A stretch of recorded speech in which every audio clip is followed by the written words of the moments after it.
Hello and welcome to another Bearded Geek toy review. In today's episode we've got the second of our Doctor Who specials celebrating the 60th anniversary of the show.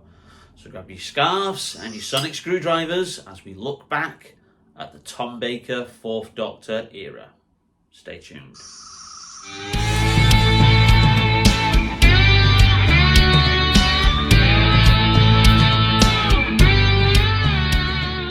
Fit yet? Not fit.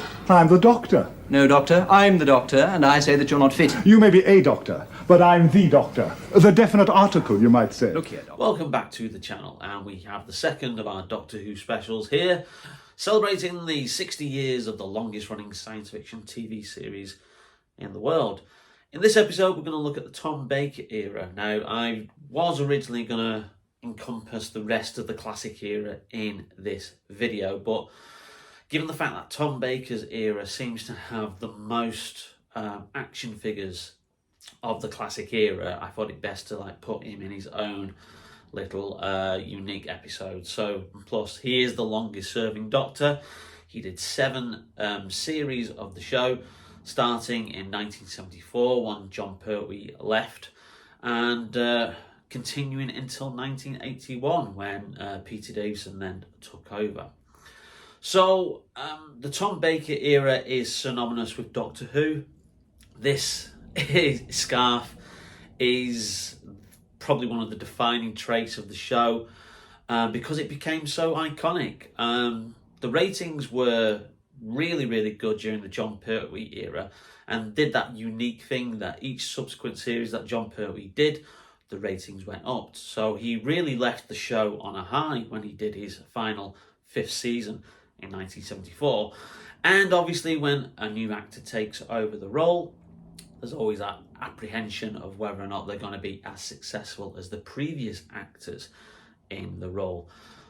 People needn't have worried. People really took to Tom Baker straight away, and his first 5 seasons really did kind of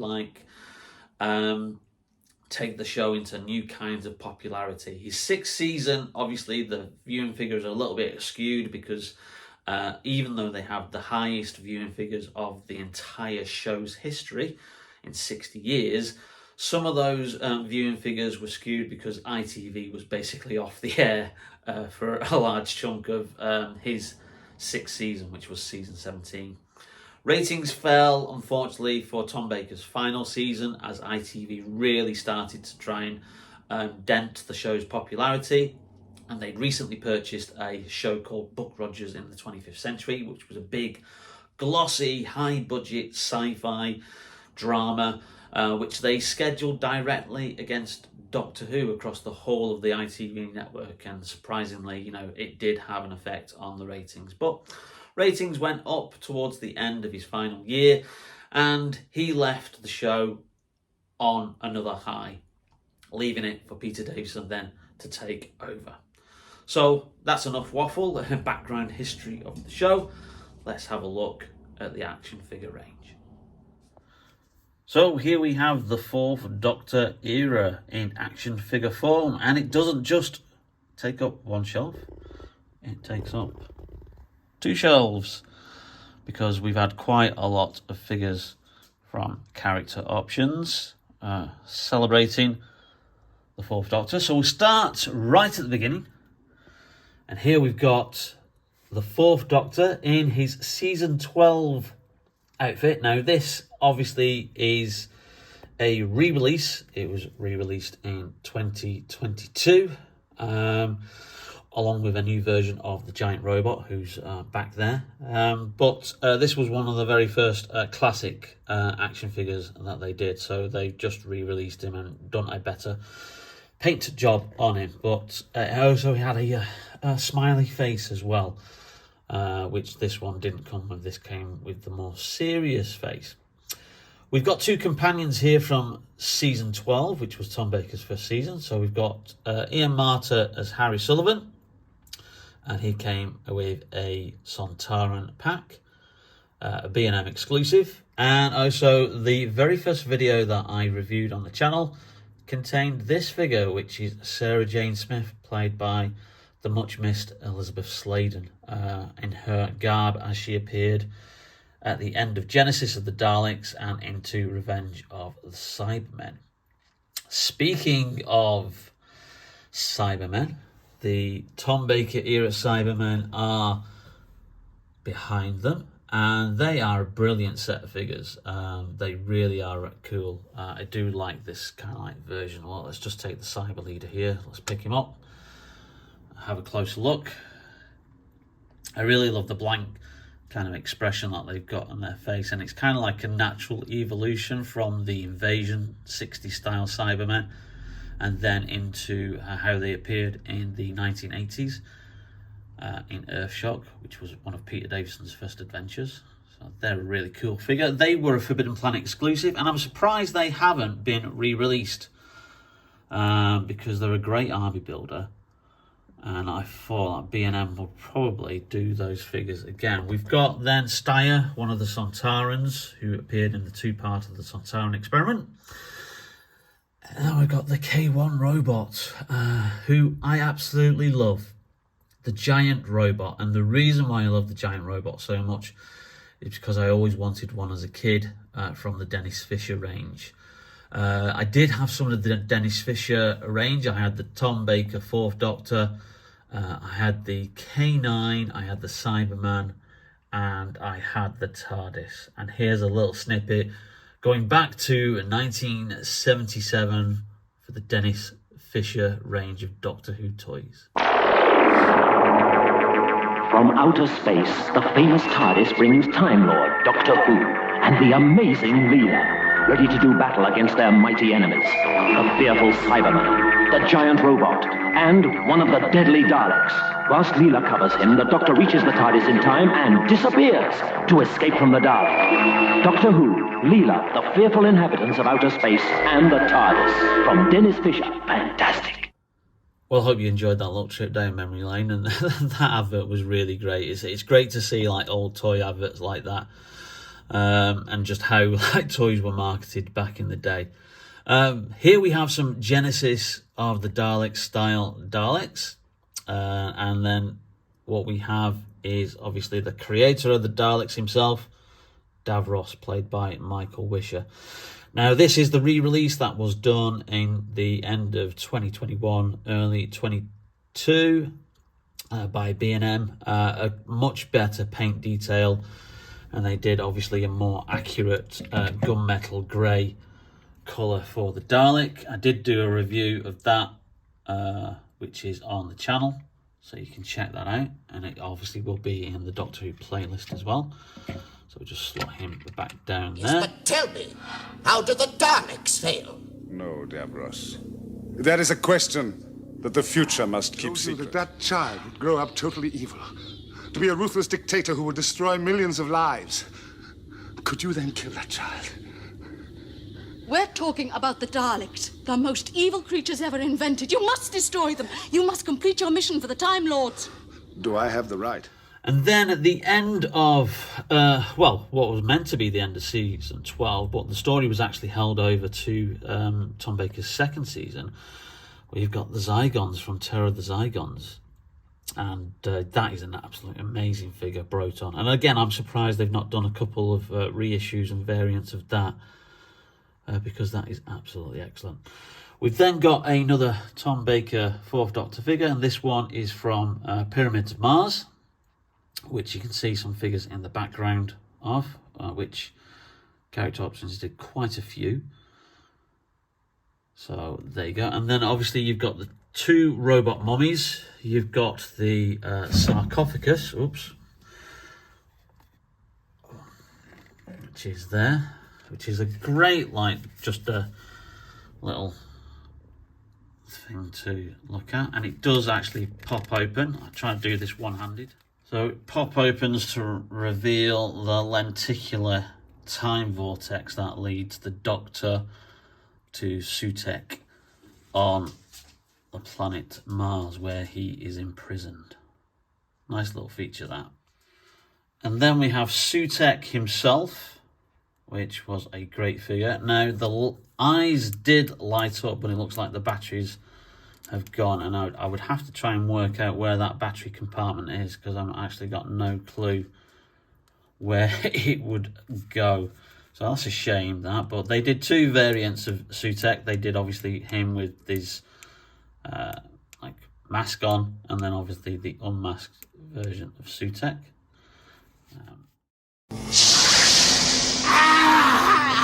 And then we have in the background, we have a crinoid, which is basically just a variation and a repaint of the Axos figure, which is back there on the 3rd Doctor shelf, just as they did in the show.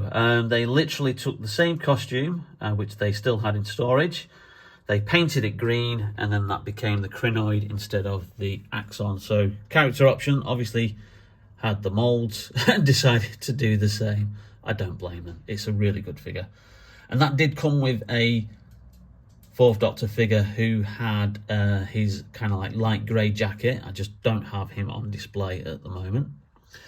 And then finally, just in the background there, we've got the Morbius monster. Let's just get... Now, interestingly, this was originally planned as a builder figure for the 2nd wave of the classic figures, but then it was scaled back and just included as a standard figure, so that never got to be a builder figure, but it is still an amazing figure anyway. I just love the detail of the brain inside the clear dome there. And interestingly, Brain of Morbius is probably my very, very first memory of the show proper, that I actually remember watching week on week. And he scared the bejesus out of me as a kid. He really did. I'm not a human being. I walk in eternity. Is that finger loaded? They'd rather like you to address one of their meetings. Really? When? I think they suggested the 15th. 15th. No, impossible. I'm fully booked for the next 2 centuries. Don't forget me. Sarah. Don't you forget me. The evil one. Well, nobody's perfect, but that's overstating it a little. Now drop your weapons, or I'll kill him with this deadly jelly baby. You know, the very powerful and the very stupid have one thing in common. They don't alter their views to fit the facts. They alter the facts to fit the views. Would you like a jelly baby? Shut up! Well, simple enough, thank you would have been sufficient. Our universe does only my will because I possess the key to time. Doctor, are you all right? Well, of course I'm all right, but suppose I wasn't all right. Oh, look! Rocks! Oh! I say, what a wonderful butler. He's so violent. No, I'm just saying that a lot of the time you don't really make sense.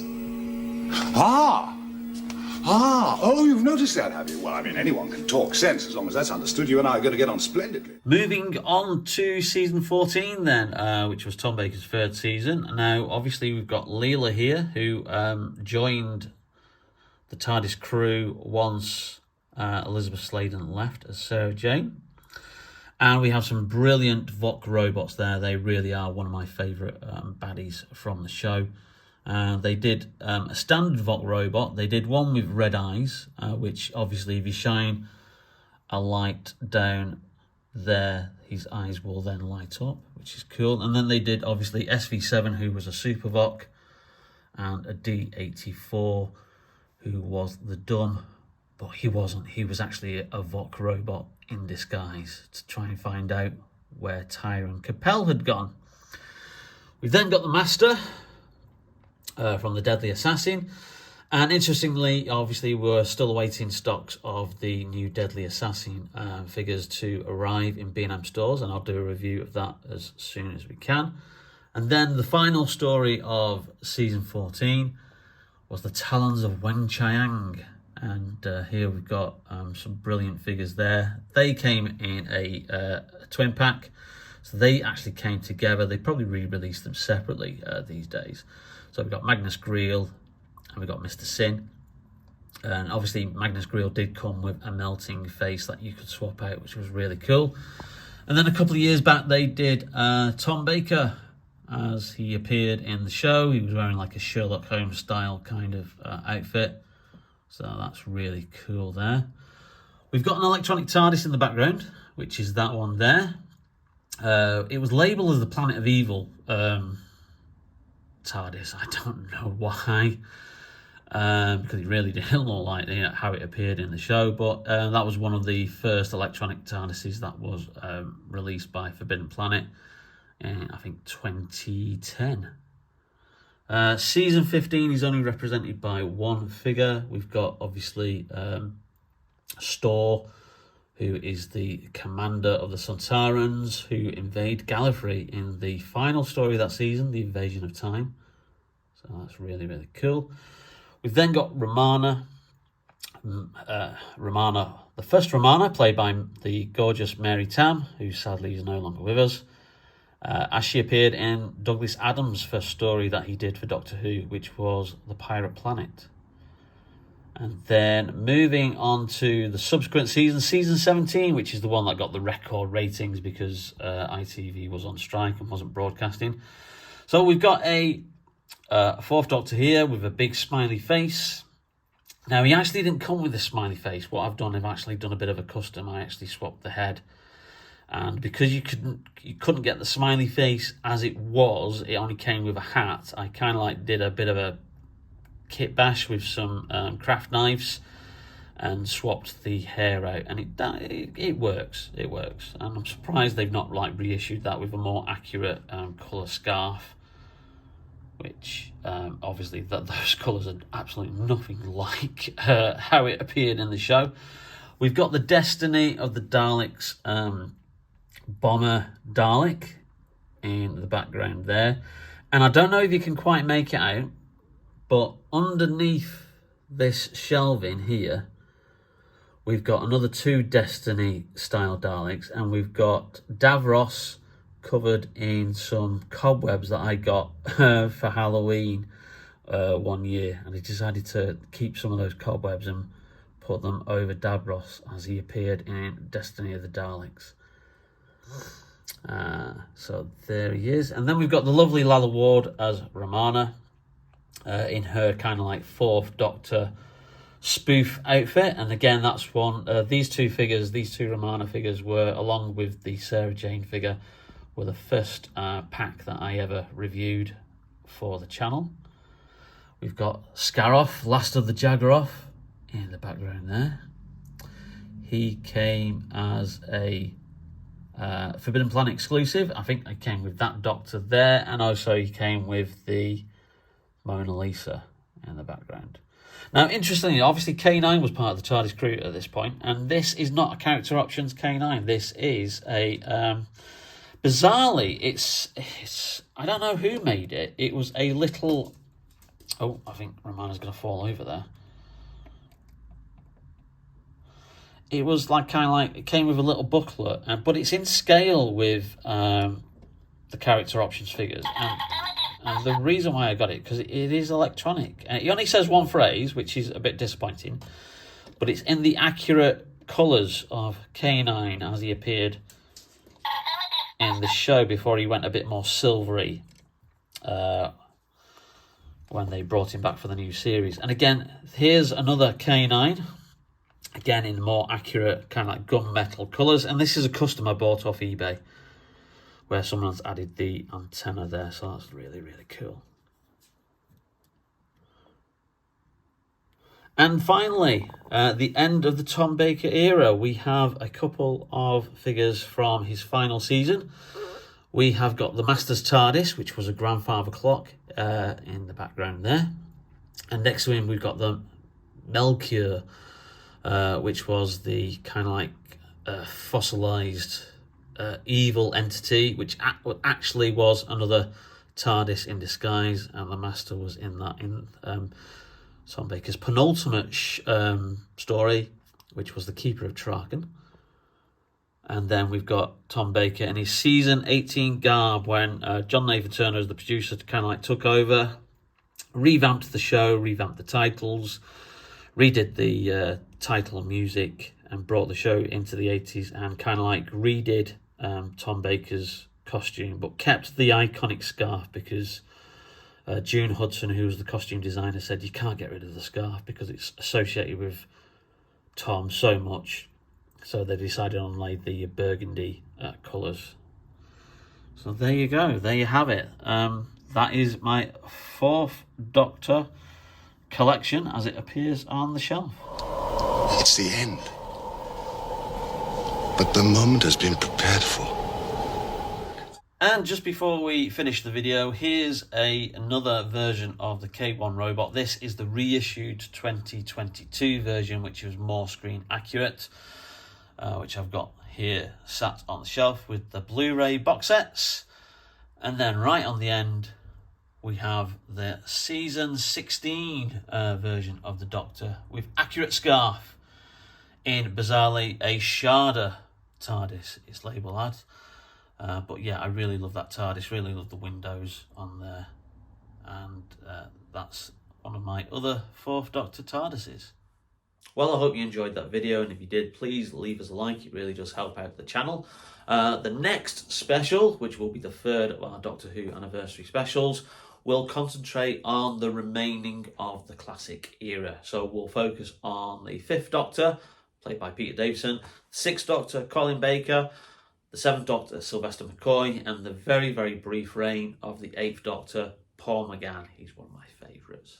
Absolutely brilliant in the role. And big rumours hitting the newspapers in the last couple of days that he may be coming back in a special Disney Plus show. So let's hope those rumours are true. Anyway, in the meantime, stay safe, take care, and we will see you very, very soon on Bearded Geek Toy Reviews. See you now. More than likely, the Time Lords overreact to everything. Look at the way they treat me. Yeah. I expected sometime in the future, in about 200 years' time, someone will meet me and say, is that really the Doctor? He seemed such a nice old man.